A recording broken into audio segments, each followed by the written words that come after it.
Good morning, students. In our last class, we read about the tribals during the colonial rule. What is tribe? Tribal societies, change in the tribal societies, lifestyle in tribal groups. Today we are going to start with the topic the tribals and the British. Before the arrival of the British, the tribal chiefs were regarded as important people. They had the right to administer and control their territories. They had their own police and maintained law and order based on their local rules and forest management. But under the British rule, the power of the tribal chief changed. They paid tribute to the British and disciplined the tribal groups on behalf of their colonial rulers. The steady rise of British rule in India slowly began to affect the traditional lifestyle of the tribals. The colonial rule brought an end to the barter economy of tribal societies. Instead, it introduced a cash economy. The landless tribals now had to work as laborers in these lands. In return, they were paid very low wages. They often had to borrow money from the local money lenders at a high rate of interest.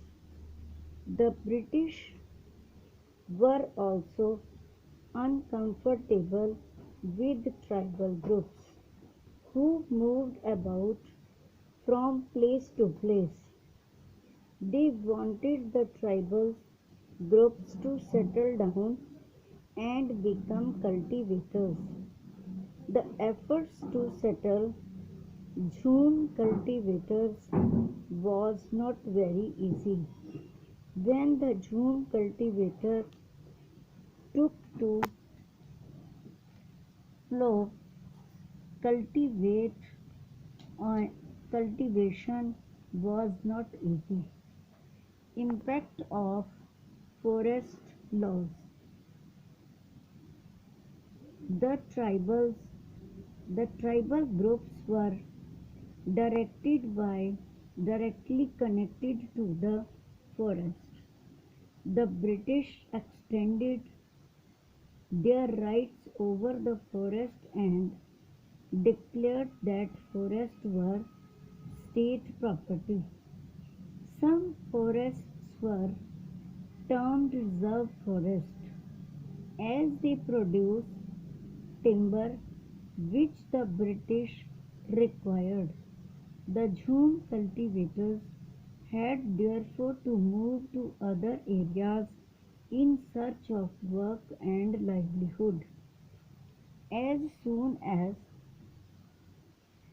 the tribal people were as soon as the tribal people were stopped from living inside forests, the British official faced a problem. Now, who would cut trees and provide labor to transport logs and railway sleepers?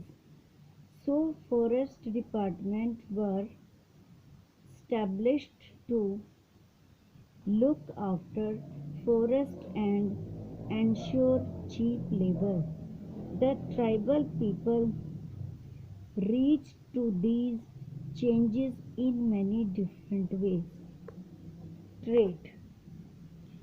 During the 19th century, traders and moneylenders frequented the forest regularly, offering cash loan, buying forest produce, and forcing the tribal to work for wages.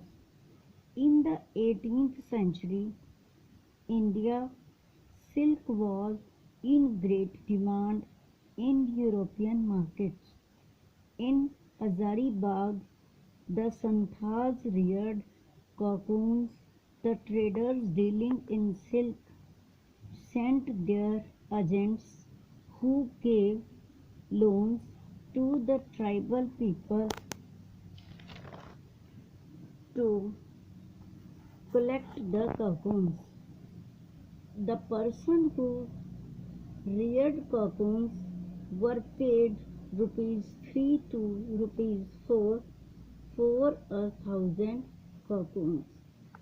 The plight of the tribals became worse as they had to move to far away places in search of work. From the late 19th century, tea plantation emerged and mining became an important industry, a saga of revolt. In the 19th century, many tribal groups rose in revolt against the exploitative policies of the British. Information about these revolts is available in tribal legends, folk songs, as well as government records. On the other hand, the British government records regard these revolts as unlawful activities to be suppressed with all force. Now, Birsa Munda. In 1895, a man named Birsa was seen roaming in the forest and villages of Chota Nagpur in Bihar, now known as Jharkhand. Birsa himself declared that God had appointed him to save his people from trouble and free them from the slavery of Dikus. It means outsiders. The Mundas were a prominent tribe in the Jharkhand region. The Munda rebellion was led by the great Munda leader Birsa Munda. As a young man, Birsa became sensitive to the exploitation of the Mundas by the British.